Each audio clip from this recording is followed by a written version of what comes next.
Ini adalah IHSG dan 3 saham edisi Mei minggu kelima. Stay tune.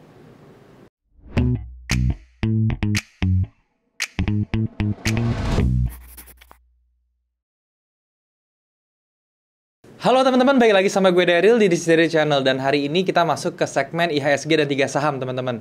Seperti yang kalian tahu, IHSG minggu kemarin mengalami penaikan dan dia sudah nge-break, dia punya resistance di 4.700 teman-teman ya. Dan ini menjadi kabar baik untuk kita semua, oke?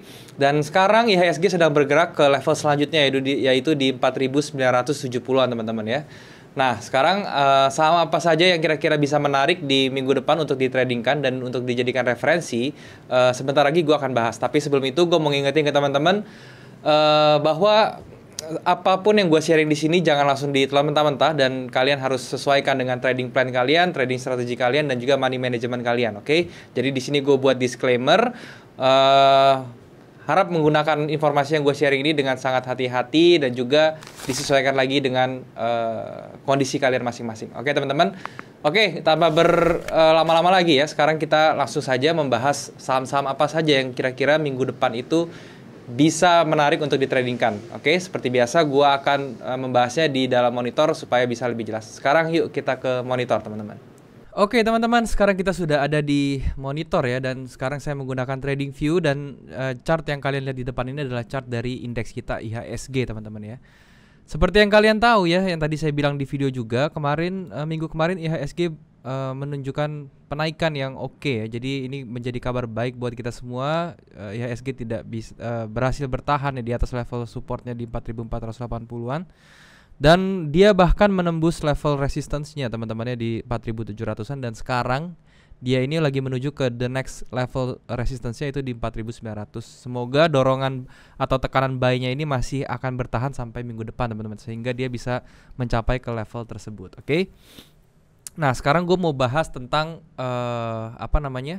saham-sahamnya ya. Jadi kemarin ya, gue bahas tentang saham kemarin dulu yang gue sudah sounding ya melalui video yang minggu kemarin ya, yaitu pertama HMSP teman-teman ya.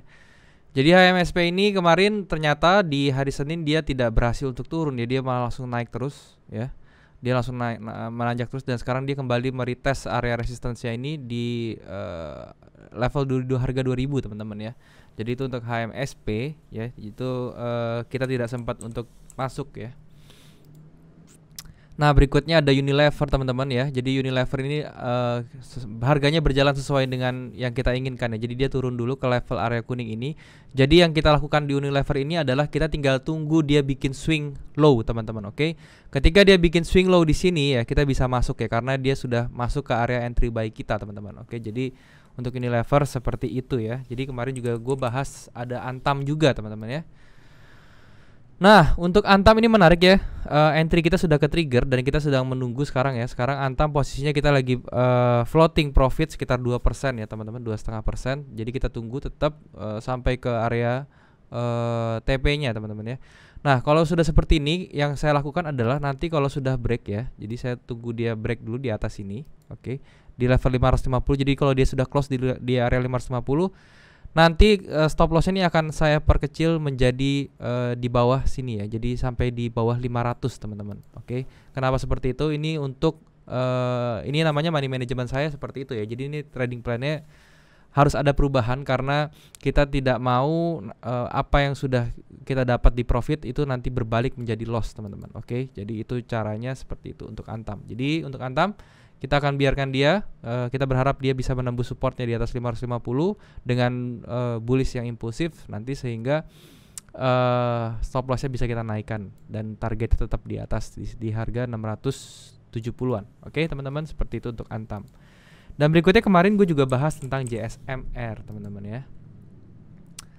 Nah JSMR ini menarik ya, kemarin gue sudah entry teman-teman di JSMR, oke. Ketika gue entry di JSMR sini, dia sempat ketarik dulu ke 3.570-an ya.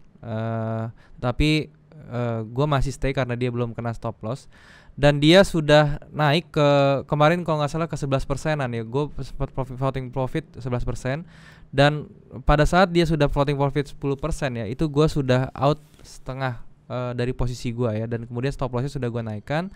Dan ternyata kemarin setelah gua stop loss ya, setelah gua take profit setengah, oke, kemarin harganya berbalik dan dia kena stop loss gue yang mana itu BEP teman-teman. Jadi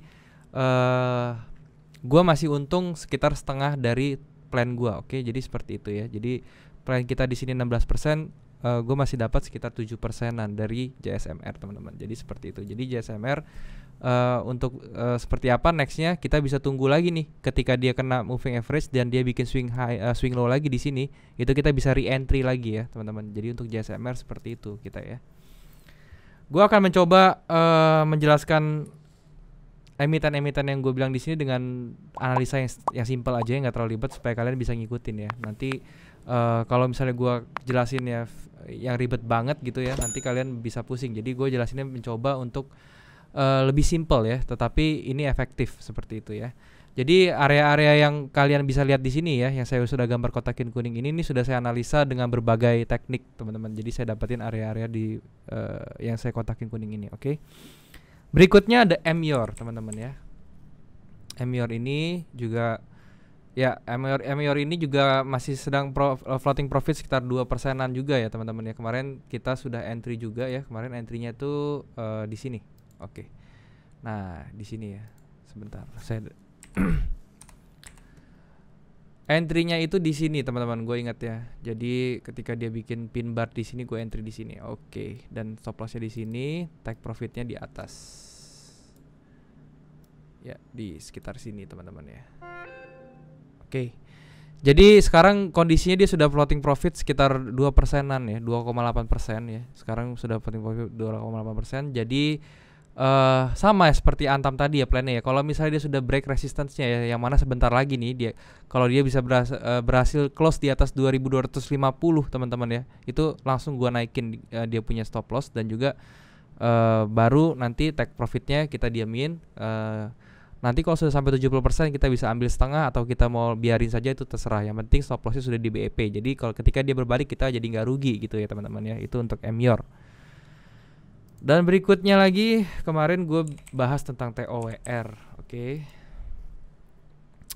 Nah TOWR ini juga sudah ke trigger ya entry-nya di sini TOWR. Dan juga sekarang kondisinya dia lagi profit sekitar 3,8% juga. Dan gue masih sama ya. Kalau misalnya TOWR ini sekarang kondisi sekarang stop lossnya sudah gue naikin teman-teman ya. Jadi nanti kalau misalnya Senin dia berbalik ke bawah lagi dan kena stop loss ya sudah gue nothing tulus. Kenapa gue naikin stop lossnya sekarang? Karena gini, teman-teman lihat ya area garis merah yang di atas ini ya. Ini adalah resistance kuatnya dan dia sudah close di atas ini. Harusnya kalau misalnya dia memang mau naik, ini menjadi drive yang kuat sekali untuk ke atas nih, bullish drive yang kuat. Jadi kalau misalnya dia sampai dijebol ke bawah sini teman-teman, maka bullishnya ini itu akan terganggu dan juga kemungkinan besar bisa berbalik arah gitu. Jadi gua nggak mau mengambil resiko itu sehingga gua langsung naikin stop lossnya ke keadaan sekarang teman-teman. Seperti itu untuk TOWR. Dan berikutnya ada Inco ya.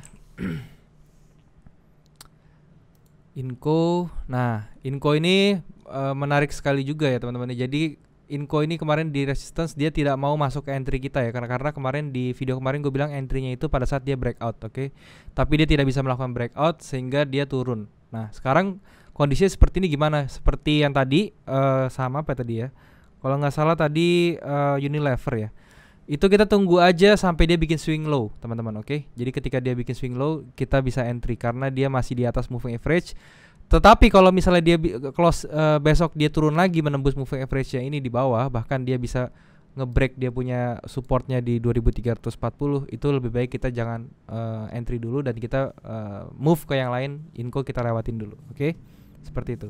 Nah, itu adalah saham-saham yang kemarin saya bahas. Nah, bagaimana dengan minggu ini? Apakah ada saham-saham baru yang menarik untuk ditradingkan? Pertama saya punya BRPT, oke? Barito Pacific. Nah, Barito Pacific ini sudah dia bikin swing low di area ini ya, swing low-nya berbentuk base seperti ini dan dia sudah berhasil naik. Dan kemarin di penutupan hari Jumat kemarin dia terdapat tekanan beli yang cukup oke sehingga dia menghasilkan candle yang cukup marubozu seperti ini dan menghasilkan tekanan bullish yang besar. Ini bisa dijadikan ini bisa menjadi saham yang menarik ya teman-teman. Jadi untuk entry-nya ya, kita bisa hari Senin kita entry di harga open-nya itu kita sudah bisa ya kalau kita mau sedikit berspekulasi. Karena gini, risk rewardnya kecil ya. Jadi kalau misalnya kita entry nanti di harga opennya, jadi misalnya hari Senin nanti di open dia masih di stay sama, kita langsung buru-buru ambil aja. Dan stop lossnya kita bisa di bawah candle bullishnya ini teman-teman ya. Dan untuk TP-nya di garis merah ini teman-teman ya, yang di kotak merah ini. Ini saya sudah hitung TP-nya di sini. Jadi risk rewardnya berbanding risk berbanding rewardnya bagus ya teman, 8,5% berbanding 21,5%. Jadi ini cukup oke untuk Barito Pacific untuk ditradingkan. Oke. Berikutnya ada Adaro teman-teman, Adaro. Nah, Adaro juga sama ya, dia sempat bikin konsolidasi kecil atau bikin kompresi di sini ya. Kemudian dia sudah di break teman-teman dengan satu candle yang cukup bullish ya. Jadi kita juga bisa entry, rulesnya sama dengan entry yang tadi BRPT, kita taruh stop lossnya di bawah candle bullishnya ini karena dia menjadi penopang atau pondasi dari pergerakan bullishnya ini, sehingga kalau ini bisa di break kemungkinan akan balik arah. Oke, jadi seperti itu. Dan juga untuk risk reward rasionya kita lihat di sini dan targetnya adalah di garis kotak merah ini teman-teman ya. Jadi masih sama dengan BRPT, dia 8,6% berbanding 21,36%. Jadi risk rewardnya 1/3-an ya kalau nggak salah ya. Enggak lah, 1/2 lebih ya, 1/2 lebih. Jadi ini masih oke teman-teman untuk Adaro. Kemudian berikutnya kita masih punya lagi yaitu adalah Pegas teman-teman. Pegas ini juga menarik ya. Kenapa? Karena dia sudah berkonsolidasi cukup lama teman-teman ya, sekitar dari 1 April sampai 21 bulan teman-teman dia konsolidasi, harganya nggak gerak kemana-mana. Dan ini kalau gerak pasti harusnya kencang teman-teman ya, sehingga ini bisa dijadikan referensi juga. Teman-teman bisa entry dengan menggunakan breakout ya, breakout strategi. Oke. Jadi breakout strategi dengan TP-nya itu di atas sini ya. Jadi kalau misalnya saya gambarin ya di sini, ini breakout di sini. Nah, TP-nya sekitar di sini ya. Pertama di sini ya, TP idealnya di 345 dengan stop loss itu di bawah sini 15%. Jadi ini masih 1/2, oke. Jadi gini teman-teman ya, kenapa saya menggunakan breakout strategi ya? Seperti yang teman-teman tahu ya, saya tradingnya itu kebanyakan kalau saya itu mengambil posisinya di bawah. Saya jarang menggunakan breakout, tetapi bukan berarti breakout itu nggak bisa dipakai ya. Kita bisa memakai breakout strategi asal kita tahu kapan harus pakai breakout strategi. Karena nggak semua kondisi breakout itu bisa ditradingkan teman-teman. Nah, kalau seperti ini saya berani untuk breakout trading dengan breakout strategi, oke? Seperti itu ya. Jadi untuk Pegas kita bisa tunggu dia breakout dulu dengan satu candle bullish impulsif ya. Jadi ketika dia close di atas breakoutnya dan harus close di atas breakoutnya, oke? Jadi kita tidak bisa ketika dia sudah breakout tapi market belum close kita langsung entry, jangan ya. Kita harus make sure dulu bahwa candlenya itu close-nya di atas supportnya ini, di atas 910 teman-teman. Oke, itu untuk Pegas ya. Dan berikutnya yang terakhir ada Citra teman-teman ya, di sini. Citra, CTRA, salah satu dari sektor properti ya. Nah, untuk Citra sendiri ya, kita lihat di sini dia sudah melakukan breakout di sini dengan satu candle bullish yang cukup oke tekanannya, dan kemudian di 3 hari berikutnya dia terus menunjukkan kenaikan ya. Dan di sini ada cerita yang menarik teman-teman ya untuk candlenya, untuk price actionnya. Ketika dia break di sini diikuti dengan satu candle bullish lagi tekanan dan sempat di reject, tetapi besoknya dia ada seller yang melawan teman-teman. Tetapi di hari berikutnya ketika dia turun, ini ada perlawanan lagi di buyer dan dia sehingga close di atas ini membentuk bullish pin bar teman-teman. Dan ini menarik. 3 pola seperti ini mengindikasikan bahwa market bullish masih kuat. Oke, jadi di minggu depan kita akan melihat Citra ini masih akan terus naik ya teman-teman ya. Di sini dengan target yang terdekat itu di atas sini, oke. Di resistance-nya sini di 640 dengan stop loss itu di bawah sini ya. Jadi kalau kita entry di sini besok pas open ya dengan risk rewardnya seperti ini, oke. Nah, ini masih 1/1,5 ya, 7,8 berbanding dengan 12,17%. Oke, jadi ketika resiko kita 7%, sekitar 7%-an, TP kita itu sekitar 12%-an. Jadi masih 1 banding 1,5, masih masuk ke risk reward, masih oke, dan masih cukup enak untuk ditradingkan. Itu untuk Citra. Oke, mungkin itu dulu ya. Itu adalah saham-saham yang kira-kira minggu depan bisa teman-teman jadikan referensi untuk dilihat, dimasukkan ke watchlist dan juga di compare dengan watchlistnya teman-teman masing-masing ya. Dan sekali lagi ini jangan langsung ditelan mentah-mentah. Kalian mesti sesuaikan dengan trading plan kalian. Kalian masih sesuaikan dengan money management kalian juga, dan juga trading style kalian. Apakah gaya trading seperti ini cocok dengan kalian? Oke, jadi ini hanya jadikan ini referensi semata, oke? Dan dipertimbangkan kembali. Nah, mungkin kedepannya ya, ini sekali lagi tadi gue bilang ya, gue menganalisa market ini dengan teknik-teknik yang simple teman-teman ya. Jadi gue nggak akan nunjukin yang ribet-ribet seperti gambar yang Fibonacci segala macam, bla bla bla kayak gitu ya. Tetapi nanti kedepannya gue akan coba untuk kasih kalian itu lebih detail analisanya. Gue menggunakan apa segala macam, dan juga mungkin gue akan memasukkan astrologi trading ya buat kalian yang ingin tahu kira-kira menghitung timing itu seperti apa. Gue akan coba memasukkan astrologi trading dalam analisa gue berikutnya di dalam saham ini ya, terutama di IHSG teman-teman. Oke?